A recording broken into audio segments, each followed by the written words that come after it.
Graças a paz, irmãos.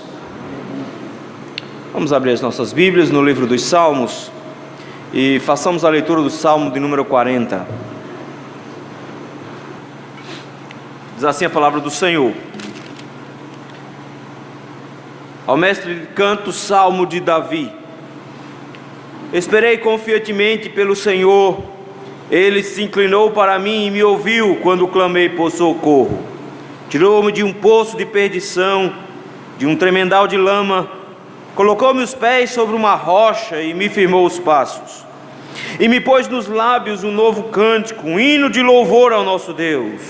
Muitos verão essas coisas, temerão e confiarão no Senhor. Bem-aventurado o homem que põe no Senhor a sua confiança e não pende para os arrogantes, nem para os afeiçoados à mentira. São muitas, Senhor, Deus meu, as maravilhas que tens operado, e também os teus desígnios para conosco. Ninguém há que se possa igualar para contigo. Eu quisera anunciá-los e deles falar, mas são mais do que se pode contar. Sacrifícios e ofertas não quiseste, abriste os meus ouvidos. Holocaustos e ofertas pelo pecado não requeres. Então eu disse: eis aqui estou. No rolo do livro está escrito ao meu respeito. Agrada-me fazer a tua vontade, ó Deus meu. Dentro do meu coração está a tua lei. Proclamei as boas novas de justiça na grande congregação. Jamais cerrei os lábios, tu o sabes, Senhor. Não ocultei no coração a tua justiça. Proclamei a tua fidelidade e a tua salvação. Não escondi da grande congregação a tua graça e a tua verdade. Não retenhas de mim, Senhor, as tuas misericórdias. Guarde-me sempre a tua graça e a tua verdade. Não tem conta os males que me cercam. As minhas iniquidades me alcançaram, tantas que me impedem a vista. São mais numerosas que os cabelos da minha cabeça, e o coração me desfalece. Praza-te, Senhor, em livrar-me. Dá-te pressa, ó Senhor, em socorrer-me. Sejam a uma envergonhados e cobertos de vexame os que me demandam a vida. Tornem atrás e cubram-se de ignomínia os que se comprazem no meu mal. Sofram perturbação por causa da sua ignomínia os que dizem: bem feito, bem feito. Foguem em ti e se rejubilem todos os que te buscam. Os que amam a tua salvação digam sempre: o Senhor seja magnificado. Eu sou pobre e necessitado, porém o Senhor cuida de mim. Tu és o meu amparo e o meu libertador. Não te detenhas, ó Deus meu. Vamos orar? Senhor Deus bendito, santo, todo-poderoso, louvado seja o teu nome, Senhor. Queremos bendizer-te e glorificar-te, Senhor, porque reconhecemos, meu Deus, a sua grandeza, o seu poder, a sua majestade, sua soberania, sua excelência. Senhor, nós te louvamos, meu Deus, porque do alto de toda essa grandeza, o Senhor se curva, se inclina para se encontrar conosco. O Senhor, meu Deus, habita entre nós. E nesse momento, Senhor, de culto, quando o teu povo está reunido, nós queremos te rogar, Senhor, que o Senhor fale conosco por meio da sua palavra, que o Senhor nos instrua por meio dela, que o Senhor nos dê, meu Deus, da sua voz, para que sejamos por ela confortados, acalentados, animados, fortalecidos e exortados. No nome santo de Jesus Cristo é que nós te rogamos isso. Amém. No ano 1968, um cantor chamado Geraldo Vandré escreveu uma música que foi campeã, foi muito sucesso em um festival, que se tornou de alguma forma o hino de uma geração. Uma música intitulada Para Não Dizer Que Não Falei de Flores. Essa música, meus irmãos, na verdade ela se tornou conhecida e amada por muitos, não só porque ela sintetizava o pensamento de toda uma geração, como de alguma forma ela regulamenta o pensamento de uma geração. Era uma geração que estava lutando contra uma pressão muito grande que havia por parte do governo, contra a liberdade de expressão. Essa música passa em meio a esses corredores, mas mais do que uma revolução silenciosa, com uma voz mansa, com uma voz muito calma, Vandré estabelecia um problema nosso. Nós temos problemas em esperar. E por isso no refrão da música ele dizia: vem, vamos embora, que esperar não é saber, quem sabe faz a hora, não espera acontecer. Ele sintetizou simplesmente dizendo: esperar não é nosso forte, nós não gostamos de esperar. Felizmente, meus irmãos, isso é uma realidade. Esperar não é legal, nós não gostamos. É bem verdade que a gente passa 2 horas no cinema, mas aqueles 5, 10 minutos que a gente passa na fila para entrar é uma eternidade. O filme passa muito rápido. Esperar, meus irmãos, é terrível. A gente pode fazer qualquer outra coisa e consegue matar o tempo, mas fila de hospital é horrível, não tem jeito.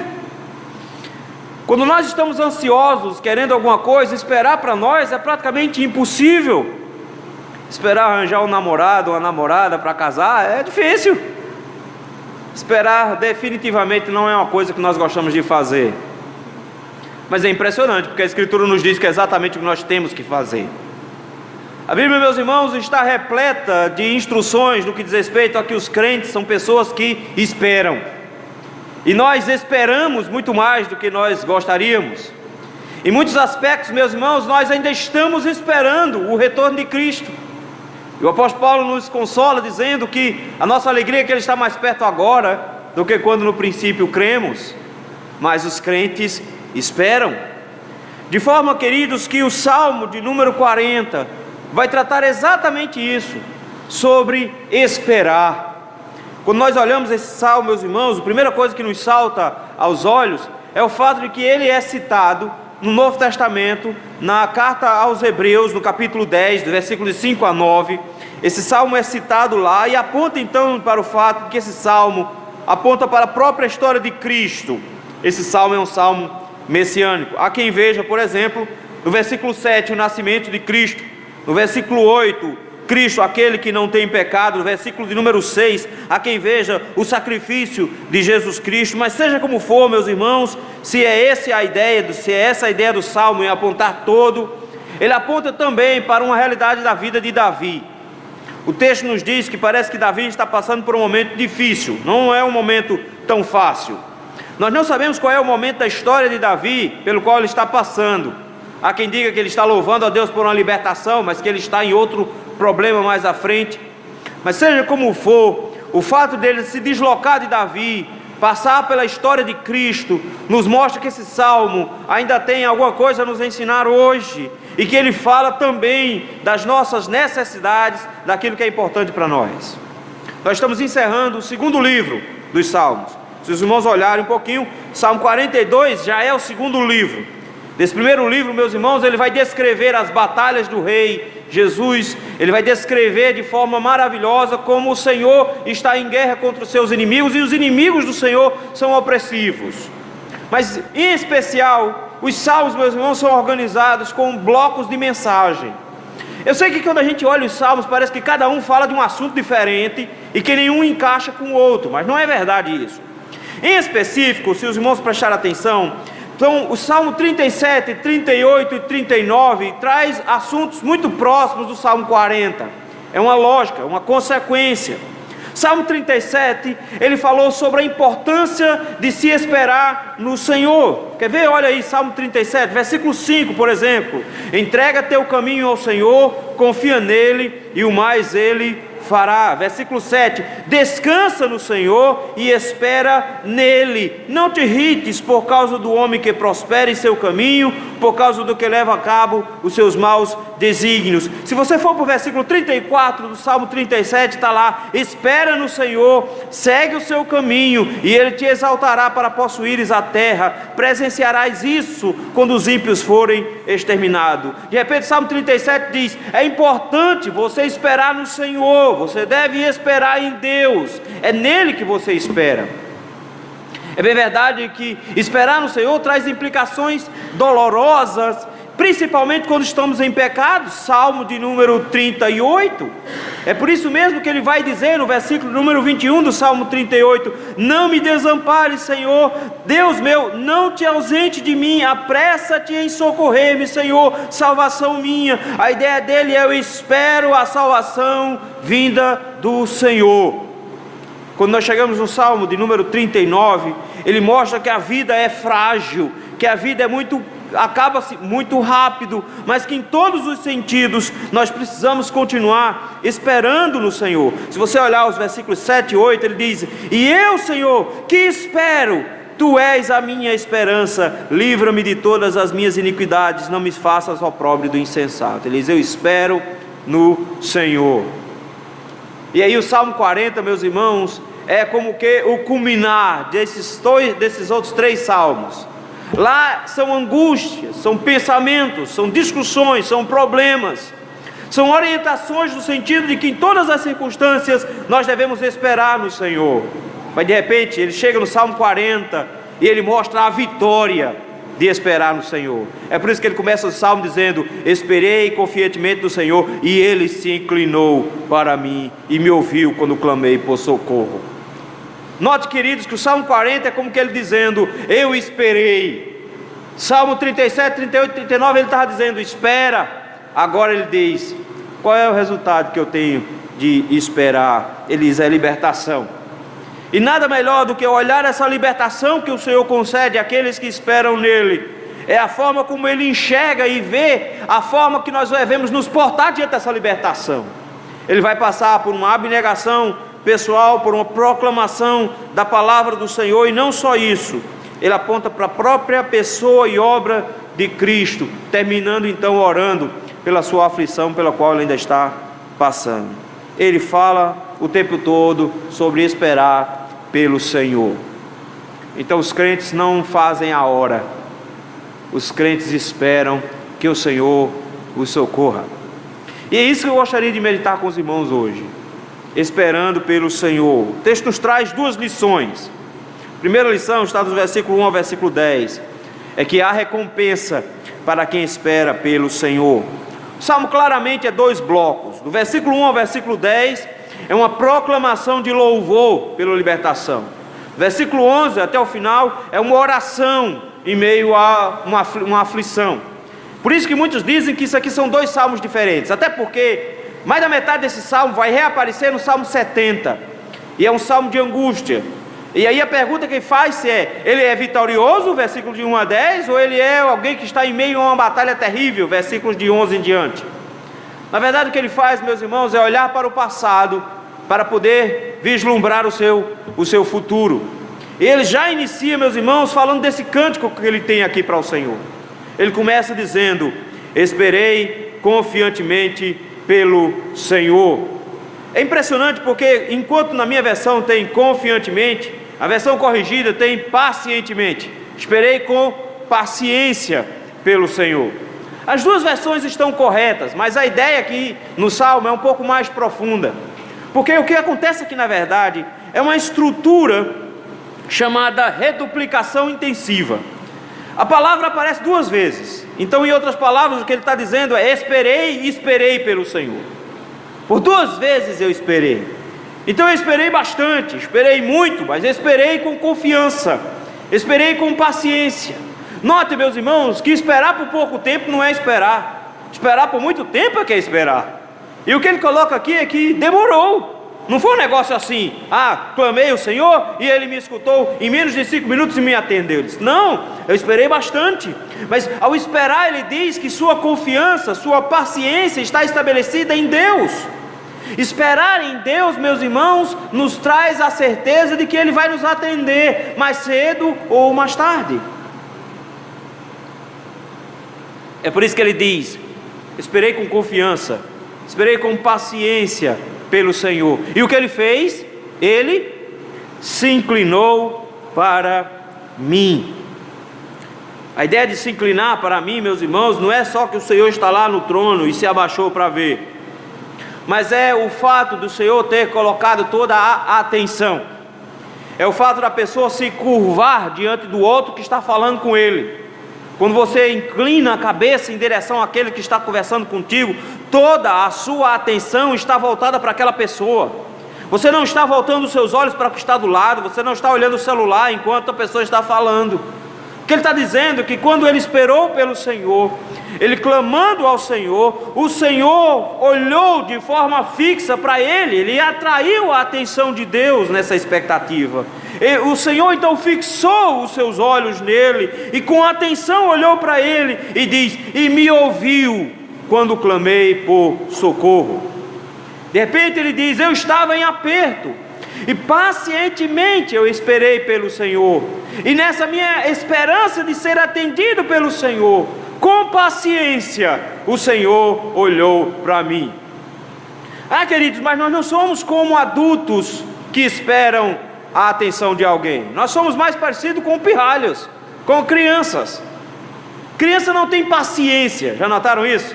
Elas não conseguem esperar. E quando elas têm, entre aspas, uma emergência, que são coisas muito sérias, geralmente, como o braço de um boneco se soltou, o pneu de um carrinho se soltou, são coisas muito urgentes, o que é que elas fazem com os pais? Chega no pé da saia, pai, mãe, pai, veja só, e atende, se você não atender, o céu cai.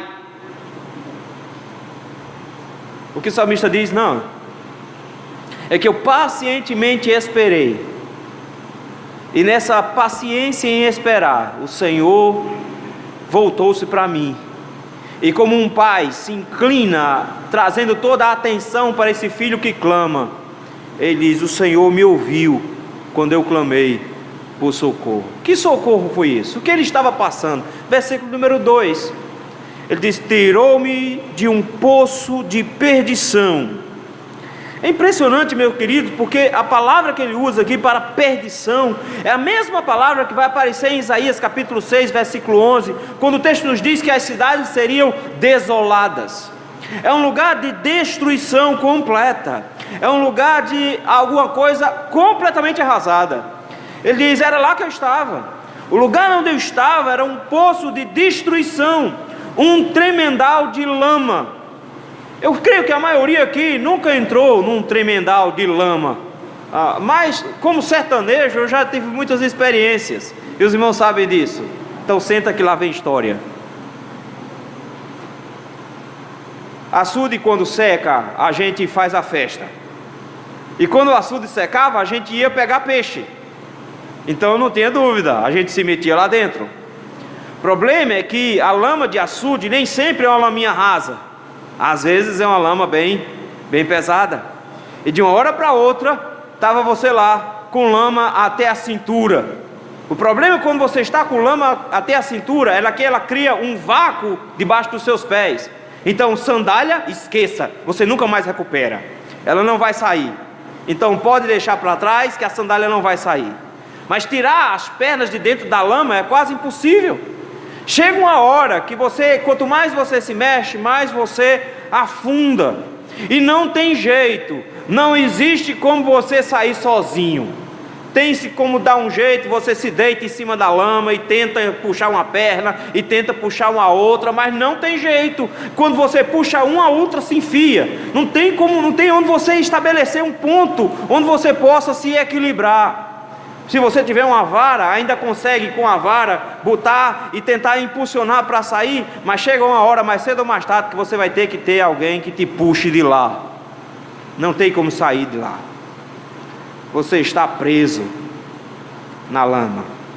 Davi diz: na minha perturbação, na minha angústia, eu estava preso. Eu estava enfiado na lama. Eu estava num tremendal de lama. Eu estava num poço de perdição.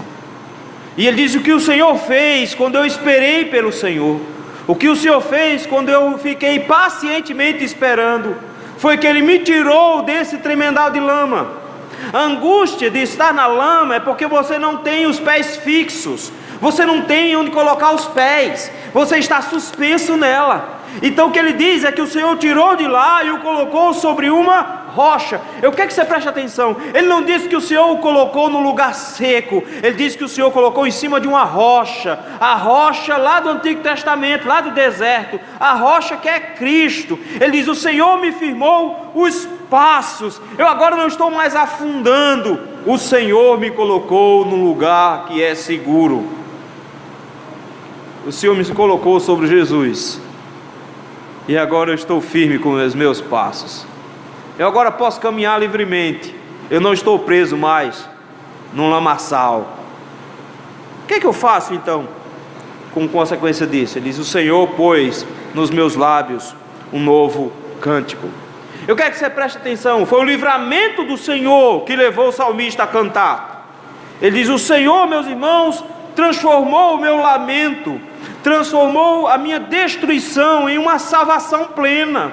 Eu fui salvo completamente. Eu fui retirado desse tremendal de lama, fui colocado sobre uma rocha. Os meus pés agora têm um lugar fixo onde se estabelecer. E o Senhor então me deu motivos para cantar.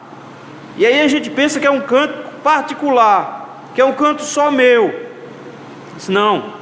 Se você prestar atenção ao versículo 3, ele diz: e me pôs nos lábios um novo cântico, um hino de louvor ao nosso Deus.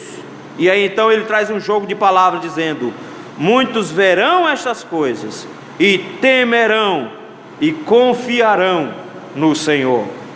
Ele diz: a experiência que eu tive de ser resgatado num tremendal de lama, a experiência que eu tive ao esperar pelo Senhor e Ele me socorrer, leva-me agora a cantar as benesses do Senhor, de forma que foi o Senhor que me socorreu. E o Deus que me socorreu agora é louvado perante os homens. E quando eu louvo a Deus perante os homens, não é para engrandecimento pessoal, não é para me gabar que o Senhor me resgatou. Ele diz: mas é para que o nome do Senhor seja reconhecido, para que as pessoas que estão lá fora, elas vejam o que o Senhor fez, para que as pessoas que estão lá fora, elas temam ao Senhor e elas confiem também no Senhor.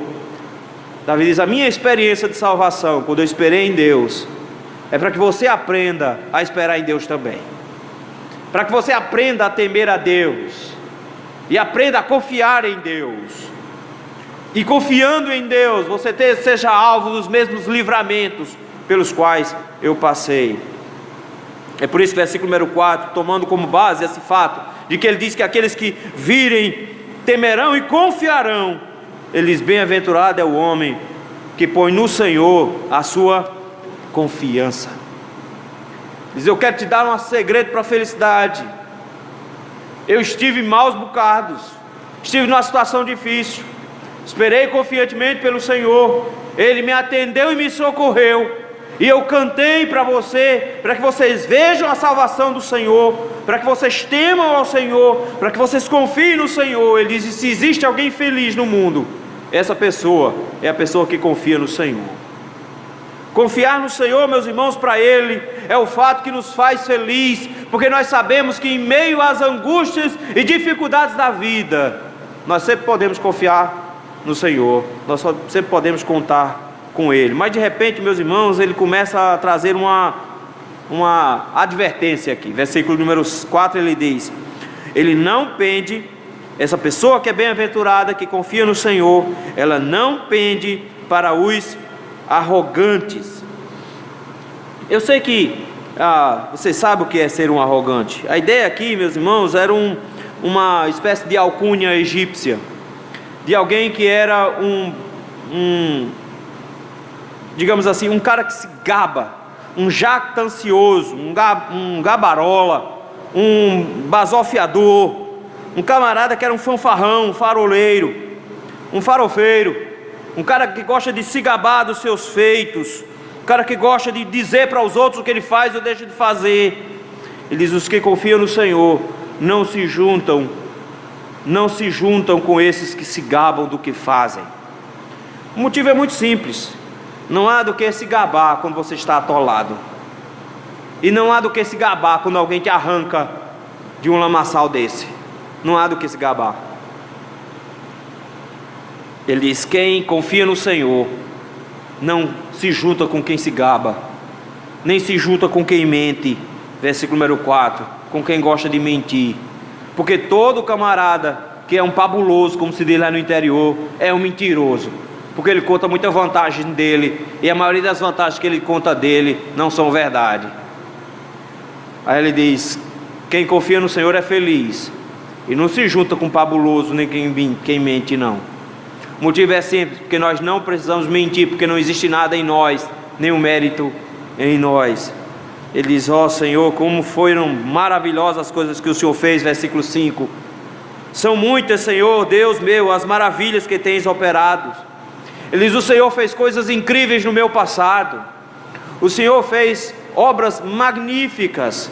O Senhor produziu salvação incrível. Mas não só isso, ele não fala só do que o Senhor fez, ele fala dos planos do Senhor. Ele diz: os seus desígnios para conosco. Ele diz: os planos que o Senhor possuía, aquilo que o Senhor executou, como são belos, são tão belos, a tal ponto que ele chega e diz: eu queria anunciar o que o Senhor fez, eu queria anunciar os seus planos, mas não dá, porque são mais numerosos do que se pode contar. Eles não dá para cantar tudo o que o Senhor fez, não dá para cantar tudo o que o Senhor planejou. Os planos de Deus são profundos demais, são enormes, são imensos, não dá para contar. Ele diz: o que o Senhor fez por nós não pode ser colocado em papel. Talvez por isso o evangelista João, no final do seu livro, ele diz que mesmo que o mar todo se tornasse tinta, não dava para escrever o que Cristo fez. Não dá para registrar. Mas o que é que eu faço então com tudo isso que o Senhor fez por mim? Eu esperei nele, estava numa situação terrível, o Senhor se inclinou para mim, me salvou, me pôs um cântico na boca. Eu proclamo para os homens, para que os homens vejam, temam e confiem no Senhor, porque quem confia no Senhor não se gaba, nem se junta com quem se gaba. Pelo contrário, quem confia no Senhor é feliz. Não dá para contar as maravilhas que o Senhor fez, que são imensas. O que é que eu devo fazer? Versículo número 6. Diz: eu podia dar um culto de ação de graças. Ele diz: não é suficiente. Vejam aí versículo 6: sacrifícios e ofertas não quiseste. De repente Davi levanta um assunto que vai ser tema no Antigo Testamento, mas principalmente no Novo, que é: o Senhor não precisa de sangue de bodes. Quando ele usa os termos aqui, sacrifícios e ofertas, ele diz respeito tanto ao sacrifício de animais, com o seu sangue derramado, sejam sacrifícios de ofertas pacíficas, onde metade do animal era comido e metade do animal era queimado, sejam holocaustos onde todo o animal era queimado. Mas quando ele fala em ofertas, ele fala de farinha sendo oferecida ao Senhor, ele fala de bolo sendo oferecido ao Senhor. Ele diz: o que é que eu vou fazer? Eu vou oferecer sacrifício? Ele diz: não, o Senhor não quer isso. No entanto, versículo 6 ele diz: abriste os meus ouvidos. E essa expressão abriste os meus ouvidos aqui é difícil, não é fácil de entender não. A pergunta é: o que é que ele quer dizer com esse abrir os ouvidos? Será que é para atender? Há quem diga que ele está dizendo que é o Senhor tornando o escravo mais entendido daquilo que ele quer descrever. Mas na verdade, meus irmãos, a palavra usada aqui para abrir os ouvidos pode ser usada também para escavar ouvidos ou orelhas, mas também para furar ouvidos ou orelhas. Ao que tudo indica, a referência que ele está dando aqui é: o que é que eu vou oferecer a Deus por tudo que ele fez por mim? O que é que eu ofereço ao Senhor? É mais ou menos o que acontecia lá em Israel. O que acontecia na verdade, meus irmãos, é que você, quando se tornava escravo de um senhor, se ele fosse realmente um bom judeu, ele iria te tratar bem, porque a Bíblia estabelecia uma base de como os homens deveriam tratar os seus escravos, lembrando de que Israel tinha sido escravo no Egito, então eles deveriam tratar os escravos muito bem. Além disso, os escravos tinham um prazo de validade. Nenhum escravo em Israel era escravo pela vida toda, porque pelo menos a cada 50 anos havia o ano do jubileu, e no ano do jubileu todos os escravos eram libertados. Alguns então, quem se tornava escravo aí no início da vida, no início do jubileu, ia esperar pelo menos uns 50 anos para sair, mas tudo bem. Se você tivesse só faltando um ano para o ano do jubileu, era bom, que você trabalhava um ano e depois era solto. Mas às vezes esses escravos eram tão bem tratados, mas tão bem tratados, que quando chegava o ano do jubileu, eles ficavam com um problema: eles não queriam ir embora. porque trabalhar para aquele homem era muito bom, e ser escravo daquele homem era a melhor coisa da vida, e eles não queriam ir embora. Então o que eles tinham que fazer? Eles iam na porta do seu senhor, arrancavam a lasca da porta, do umbral da porta, e com essa lasca eles faziam uma espécie de piercing, e o seu senhor vinha, colocava a orelha do cara e furava isso, e esse pedaço da porta ficava encravado na orelha desse escravo, e ele agora tinha a sua orelha furada. Ele era dedicado completamente ao seu senhor, ele para sempre pertenceria àquele senhor.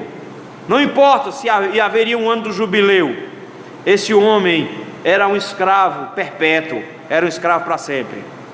Mas é interessante também o fato de que, quando em Hebreus capítulo 10, versículo 5, ele vai citar esse texto, com uma tradução da Septuaginta, que é a versão grega do Antigo Testamento, ele tem lá a tradução: o corpo me formaste, ao invés de furaste a minha orelha.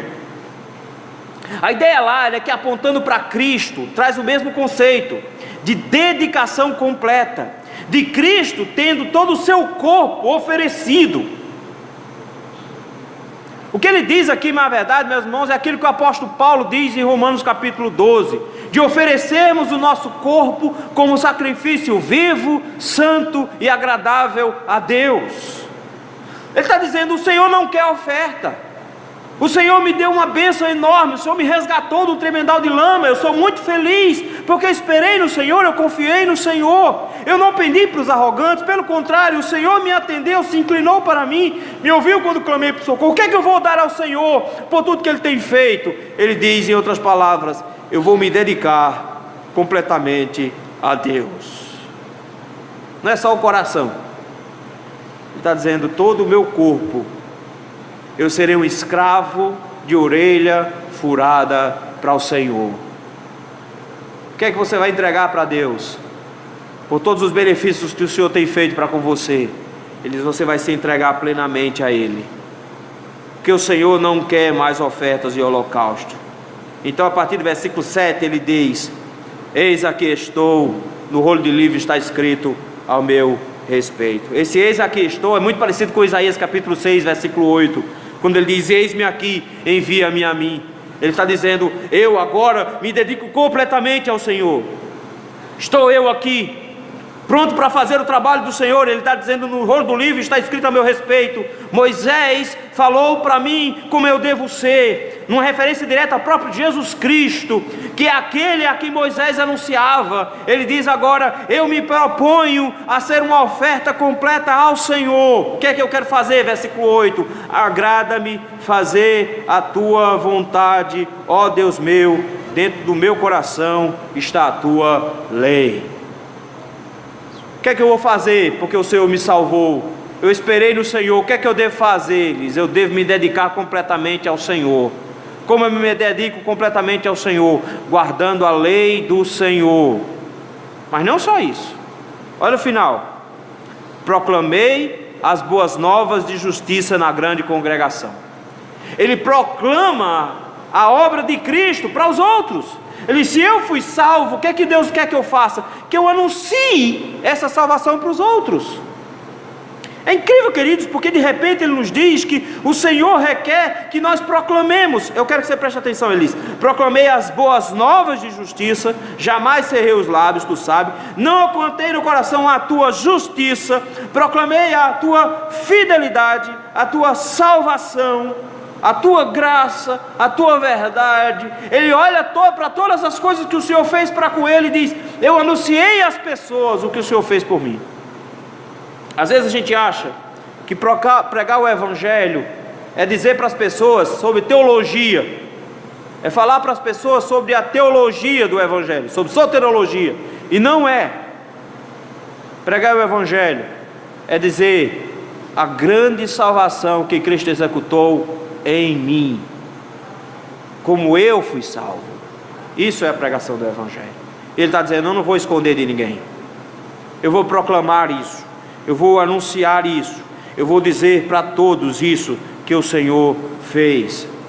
Olha, meus irmãos, que coisa magnífica. Ele chega agora, de repente ele diz: eu esperei pelo Senhor, eu esperei nele, e esperando no Senhor eu recebi recompensas incríveis.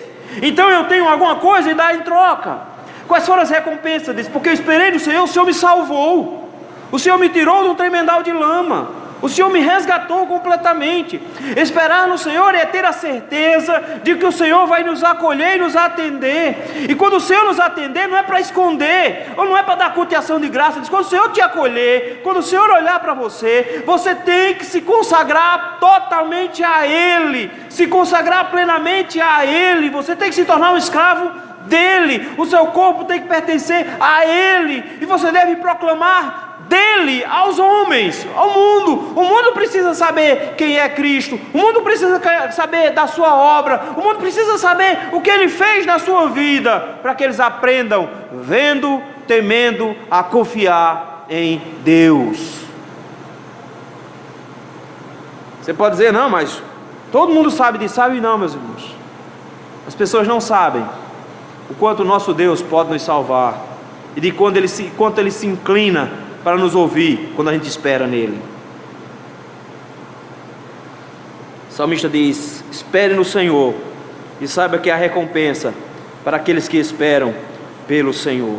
A segunda parte do salmo, meus irmãos, vai nos trazer uma segunda lição.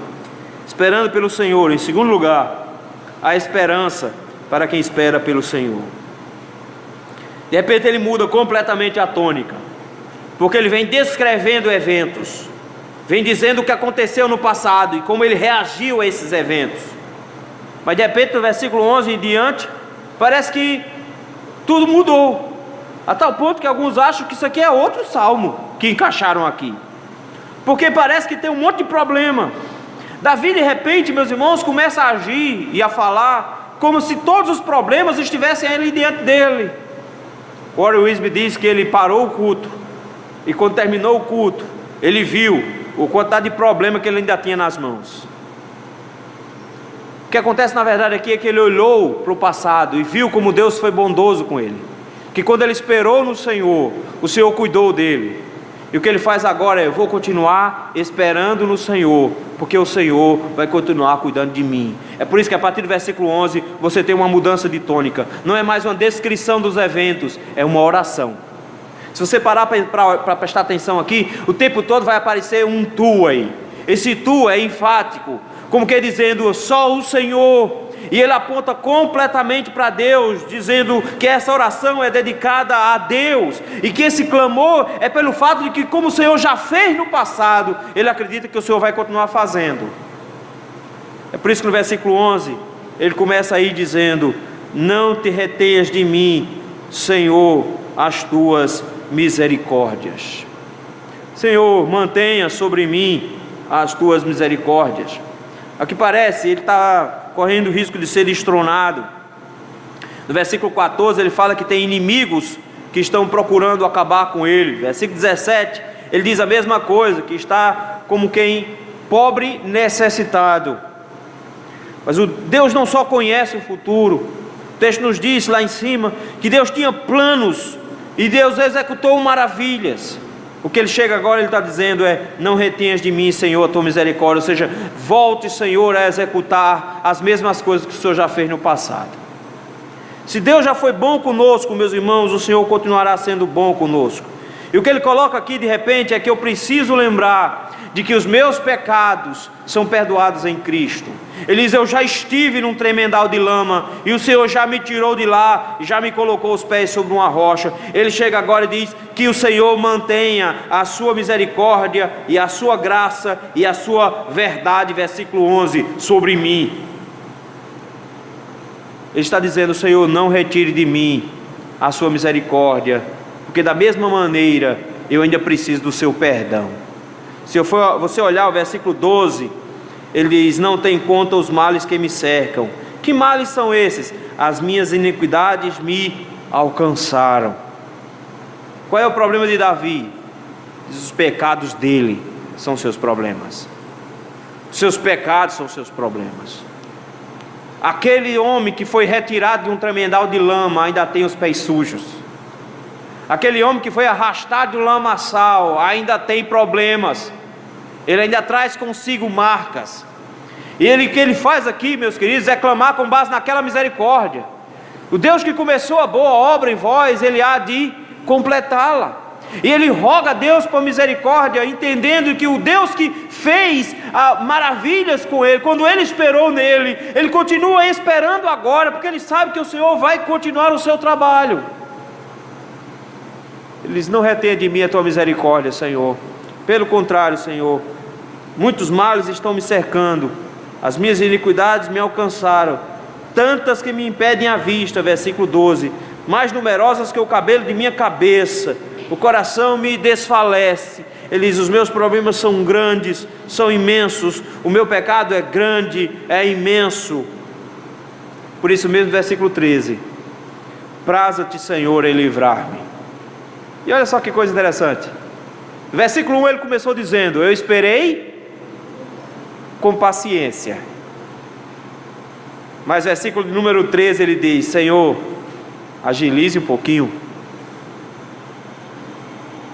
Senhor, vá mais ligeiro, faz mais rápido. Eu estou aqui pacientemente esperando, mas se o Senhor for ligeiro, eu não reclamo. Praza-te, Senhor, apressa-te, Senhor, em me socorrer. Ele diz: Senhor, eu preciso que o Senhor me socorra urgentemente. Ele vai continuar esperando pelo Senhor, mas enquanto ele espera pelo Senhor, ele clama pacientemente pelo Senhor. Sabe o que é ter pressa? Ter pressa é quando você está cansado de esperar que o Senhor te dê uma namorada, e você começa a fazer test drive enquanto ora. Isso é ter pressa. Sabe o que é ter pressa? É você não conseguir mais esperar que o Senhor resolva o seu problema, e você fica com aquela história de que não, a gente vai fazer na nossa parte enquanto o Senhor vai nos ajudando, então eu vou correndo por fora enquanto eu oro. Isso é ter pressa. Ter pressa é tentar resolver o seu problema enquanto Deus não está fazendo nada. Mas esperar, meus irmãos, é exatamente entender que quando parece que Deus não está fazendo, Ele continua agindo. A gente tenta dar o nosso jeitinho. Lembra de Sara? 10 anos que Deus disse que ia vir um filho, não veio. Ela diz: vamos fazer o seguinte, vamos fazer com que os planos de Deus funcionem. Pegue Agar, tenha um filho com ela, e os planos de Deus vão se concretizar. O que Sara não teve foi paciência para esperar. E depois que o menino nasce, eu disse: não, mas o menino vai vir de você. E pelo menos 15 anos depois da promessa inicial é que chega Isaac. Mas só chegou na hora que Deus quis, não conforme a sua pressa. Mas isso não impede que a gente clame dizendo: Senhor, eu ainda estou esperando. Senhor, agiliza o passo, só mais um pouquinho. Dá-te pressa em socorrer-me, Senhor, eu preciso da sua ajuda. O que é que ele tem problema? Qual é o problema dele? Qual é a dificuldade pela qual ele passa? Os inimigos dele.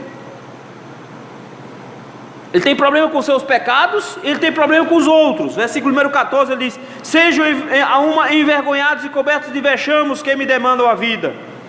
Ele diz: os meus inimigos querem me matar. Então, Senhor, a minha esperança é que eles sejam envergonhados. A minha esperança é que eles sejam cobertos de vexame. A minha esperança, Senhor, é que o Senhor dê a paga a eles.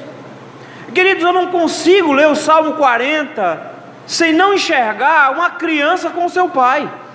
É impossível isso, porque esse menino aqui está com problema com os coleguinhas.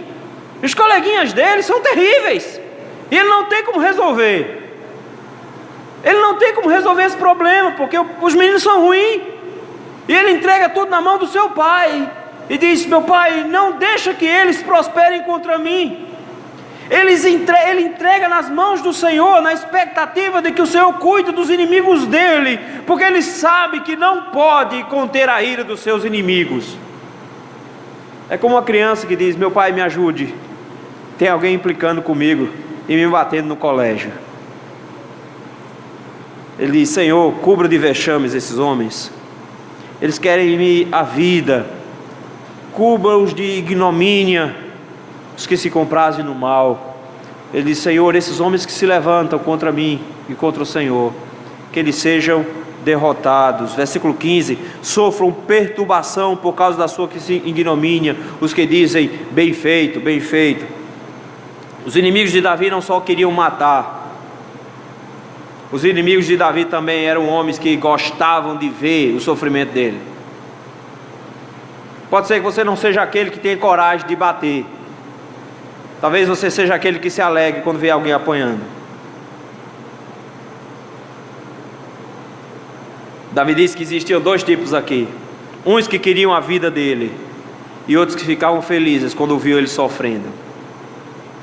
Ficavam só de fora dizendo, bem feito que isso aconteceu com ele. Ele disse, Senhor, que o Senhor os perturbe, que o Senhor dê a paga a eles. Mas é impressionante que esse homem está sempre dizendo isso com base no fato que ele diz, eu espero em Deus que ele faça isso. Ele não tem força para fazer isso, ele não tem condições de fazer isso, ele não quer fazer isso, ele quer que o Senhor tome as providências quanto a isso. Queridos, quando nós somos ofendidos, quando nossos inimigos se levantam contra nós, quando as pessoas nos maltratam, a primeira coisa que a gente quer fazer é cair para cima e dar um fechamento de abertura do pescoço num cabo desse. A melhor coisa que a gente quer é dar um safanão numa figura dessa. A gente quer partir para cima. E o que Davi faz é, Senhor, que o Senhor faça isso, que o Senhor faça isso. O apóstolo Paulo diz, não vos vingueis a vós mesmos, mas dai lugar à ira, ou seja, entreguem ao Senhor.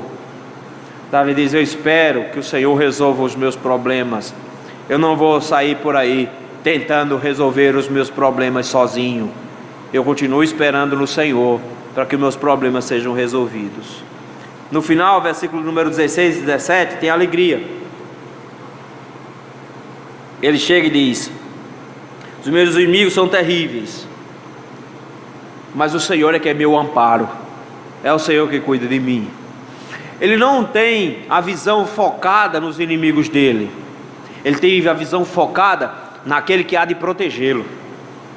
Seus olhos estão em Deus, não nos problemas. Ele sabe que os problemas existem, para isso ele clama e pede ajuda a Deus, mas os olhos dele estão focados naquele que vai resolver o problema para ele. É lá que está a solução. Ele confia plenamente em Deus e sabe que os seus problemas serão desenrolados por Deus, desamarrados por Deus. É por isso que no versículo 16 ele diz, foguem e em ti se rejubilem todos os que te buscam. Diz que todos, assim como eu, Senhor, que esperam no Senhor, que buscam ao Senhor, que eles se alegrem. Essa oração, meus irmãos, é para que toda a igreja saiba que da mesma forma como o Senhor socorreu Davi, e da mesma forma como Davi busca o Senhor quando está com problema, todos nós temos que aprender que os nossos problemas não são resolvidos com telefonemas, que os nossos problemas não são resolvidos com contatos, que os nossos problemas são resolvidos com oração. Os nossos problemas serão resolvidos quando nós buscarmos o Senhor de forma plena, quando nós realmente entregarmos o nosso caminho ao Senhor e confiar nele. Davi diz, Senhor, que eles se alegrem, porque buscam ao Senhor. Os que amam a sua salvação, digo, o Senhor seja magnífico. Ou seja, que aqueles que esperam que o Senhor os socorra, se alegrem e exaltem ao Senhor, falando de como o Senhor é magnífico, por saberem que o Senhor os salvará. A grande alegria nossa, meus queridos, é saber que nunca o Senhor vai nos desamparar. Nós não ficamos sozinhos, nós não somos abandonados no meio do caminho. Esse negócio que a igreja é o único exército que deixa soldado ferido para trás é mentira, porque o nosso general recolhe a todos. O Senhor não deixa ninguém para trás. É o Senhor quem garante a nossa chegada. Ele diz que aqueles que o Pai me dá, ninguém arrebata da minha mão, ninguém cai da mão dele. Ele nos sustenta. É por isso que nós louvamos e dizemos, o Senhor é magnífico, o Senhor seja magnífico, porque nós continuamos esperando em Deus ainda hoje. Em meio às lutas, os problemas, as dificuldades, nós continuamos esperando em Deus. Por quê? Versículo 17. Eu sou pobre e necessitado. O que é que eu tenho? Nada. Eu não tenho nada. Notou que ele não diz só que é pobre? Porque tem pobre que ainda tem umas coisinhas, não é? Ele disse, não é questão que eu não estou pobre, não. Eu sou pobre e necessitado. Eu não tenho nada. Eu não tenho nada. Eu sou um escravo. Eu sou alguém que não possui nada na vida. Porém o Senhor cuida de mim. E se o Senhor cuida de mim, quais são as necessidades que eu possuo? Nenhuma. O Senhor suprirá todas as minhas necessidades. Davi diz, eu continuo confiando no Senhor ainda hoje. Eu vou continuar confiando no Senhor para sempre. Porque mesmo que eu não tenha nada, mesmo que nada em mim exista, o Senhor é quem cuida de mim. Ele é o meu pastor. Nada me faltará. E ele termina dizendo, tu és o meu amparo. Tu és aquele que cuida de mim. Tu és aquele que me sustenta. Quando eu estou caído, o Senhor é aquele que me sustenta e me levanta. É o Senhor que me acode. Quem ajuda os crentes nos momentos de dor e desespero não são tarjas pretas, é Cristo. Quem nos ajuda em meio às angústias, quando tudo cai, quando o nosso mundo cai, é Cristo quem nos ampara. Quando tudo está nos prendendo e nos angustiando, Ele é o nosso libertador. É por isso que ele termina o salmo dizendo, não te detenhas, ó Deus meu. Está dizendo, não pare não, Senhor. Continue trabalhando em mim. Continue me amparando. Ele termina dizendo, aprenda a esperar em Deus agora também. Aprenda a esperar no Senhor. Aprenda a confiar plenamente no Senhor. Queridos, o nosso maior problema como igreja de Cristo é que nós não confiamos plenamente no Cristo da igreja. Nosso maior problema é que nossa confiança está muito mais em nosso braço, está muito mais em nossa força do que na força do Senhor. Nós achamos que conseguimos resolver os nossos problemas de forma muito mais habilidosa do que Deus, que nossos problemas de relacionamento, que os nossos problemas financeiros serão resolvidos melhor quando eu usar minha inteligência e de forma muito esperta encontrar a solução. Mas na verdade o que o Senhor nos ensina hoje, meus irmãos, é que não é assim que os crentes se comportam. Que os crentes não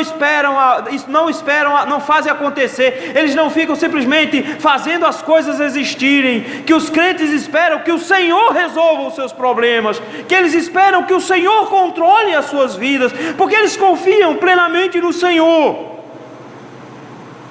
Como crianças pequenas, meus irmãos, que todos os seus problemas são trazidos para os seus pais, que todas as suas dificuldades são trazidas para os seus pais. O que o Senhor espera de nós é que nós pacientemente esperemos por Ele. Qual é a base? A base é a confiança em saber que Ele já fez isso por nós. Primeira vez que eu deixei Davi na escola, ele olhou para um lado, olhou para o outro e viu que eu ia embora. E olhou para mim e disse: o senhor volta para me buscar? Eu disse: volto. E ele foi lá, ficou um pouquinho, se chateou um pouquinho, eu fui. Deu 11 horas, eu cheguei. Primeira coisa que ele disse quando me viu: o senhor voltou. Eu disse: eu não disse que eu vim te buscar, cara? Beleza. Quando foi no dia seguinte, quando eu cheguei na porta da escola, ele olhou para mim e fez: tchau, pai. O que é que ele já sabia? Que de 11 horas eu voltava. Sara foi mais fácil, Sara só disse tchau mesmo. O que o Senhor espera de nós é que você se lembre de que você já esperou nele, que você já confiou nele e que ele já te socorreu, que ele já te livrou de muita coisa, principalmente do tremendal de lama que você se enfiava, que você estava afundado em seus delitos e pecados, Ele te resgatou de lá e transportou para o reino do Filho do seu amor, colocou os seus pés sobre uma rocha e firmou os seus passos em Cristo. Que você se lembre que Ele já te socorreu, já te colocou na boca um novo cântico e fez você proclamar essa mensagem na grande congregação, já fez você anunciar ao mundo do que Deus foi capaz de te fazer quando você esperou nele e confiou nele. Ele salvou a sua alma. De forma que o que Ele espera que você faça hoje é da mesma maneira você volte a confiar nele. Que se sua salvação, que era uma coisa impossível, Ele executou, imagina as bobagens do dia a dia, o que Ele não vai fazer. Ele vai nos socorrer também. Nós precisamos aprender a esperar pelo Senhor, e nós iremos ver que Ele vai se inclinar para nós quando nós clamarmos por socorro, porque Ele é o mesmo de ontem, de hoje e será sempre. E Ele nos prometeu que estaria atento a cada um de nós nas nossas necessidades. Vandré dizia: vem, vamos embora, que esperar não é fazer. Quem sabe faz a hora, não espera acontecer. Os crentes disseram: vem, vamos embora. Esperar no Senhor é a única coisa que os crentes conseguem fazer. É a única coisa que nós fazemos. Em todas as coisas, nós esperamos no Senhor. Que Deus nos abençoe, meus irmãos.